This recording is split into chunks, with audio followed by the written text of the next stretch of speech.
မန်တီဝိုင်လောက်ပြဆိုလို့ဒီနေ့လောက်ပြမယ်ဗျ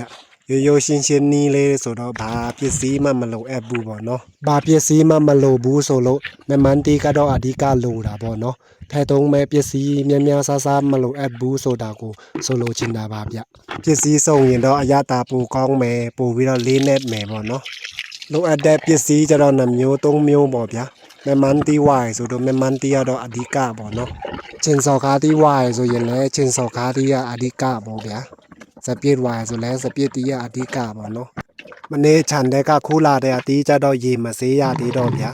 မနေ့ခင်းကြတော့ကျွန်တော်ရေရင်သားစေးရတယ်ပေါ့နော်တချို့အတီးတွေကြတော့အနာလေးတွေပါတော့ဗျာအဲ့လိုအတီးတွေဖယ်ပေးရတယ်ဗျ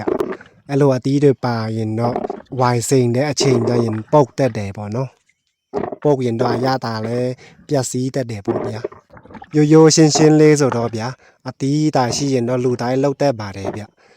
တချို့နေရာတချို့ဒေတာကြတော့လေလုတ်ပုံလုတ်နီးလေးတွေကတူချင်မှတူလိမ့်မယ်ဗျကျွန်တော်တို့တောင်ပေါ်ကြတော့ဒီလိုမျိုးရိုးရိုးရှင်းရှင်းပဲဝိုင်စိန်ထားကြတယ်ပေါ့နော်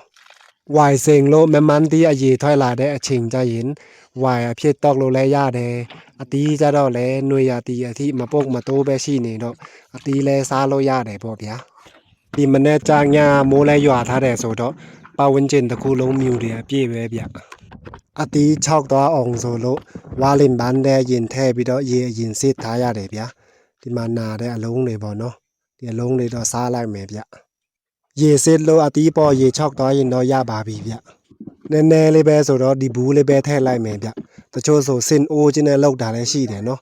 ဒီမမန်တီကတော့ဒီတဘူးလောက်ပဲစမ်းမယ်ထင်လို့ဒီတဘူးလောက်ပဲထည့်လိုက်မယ်ဗျအောက်ကျတော့တကြားလေးခံပေးရတယ်ဗျာတကြားတော့ကိုအချိုတားကြရင်လည်းမြင်းများထည့်ပေါ့နော်အချိုတိတ်မကြရင်လည်းတကြားရှော့ထည့်ပေါ့ဗျာဖျားသားမြစ်ထားတဲ့ဆူရာမေရီယာပစ္စည်းတစ်မျိုးမျိုးထည့်ရင်တော့အရသာပို့ပြီးတော့လေးနဲ့လိမ့်မယ်ဗျာဝိုင်ထွက်လာတဲ့အချိန်ကျရင်လည်းအများကြီးတောက်ရင်တော့ဟိုနားတဝေထိုးဒီနားတဝေထိုးတဲ့အဆင့်ရောက်သွားနိုင်တယ်ပေါ့နော်ကျွန်တော်တို့ကမကြိုက်တော့တကြားနဲ့ရိုးရိုးရှင်းရှင်းလေးပဲစိန်လိုက်မယ်ဗျအတီးဆယ်လုံးကြော်ထည့်ပြီးတာနဲ့တကြားကိုသမင်းစားတစွန်းစီလိုက်အုပ်ပေးရတယ်ဗျာဘူးတဲ့အတီးအပြေးတိတ်ထားပြီးရင်တော့ဗျာတကြားလေးကိုအပေါ်မှာသမင်းစားစွန်း3စွန်း4စွန်းလောက်ထက်အုပ်ပေးလိုက်ပေါ့နော်ပြီးရင်တော့အိတ်အတေးလေးနဲ့လေလုံအောင်တေချာဖုံးပေးရတယ်ဗျအကုန်လုံးပြီးသွားရင်တော့နေရောင်မရတဲ့နေရာမှာတလားလောက်ထားပြီးတာနဲ့မမန်တီကရေထွက်လာပြီးတော့ဝိုင်ဖြစ်သွားပြီပေါ့ဗျာဘူးတဲ့ရှိတဲ့အတီးတွေကြတော့လဲမမန်ယူတီးအဖြစ်စားလို့ရပြီပေါ့ဗျာအားလုံးမျက်စိအနောက်ခံပြီးတော့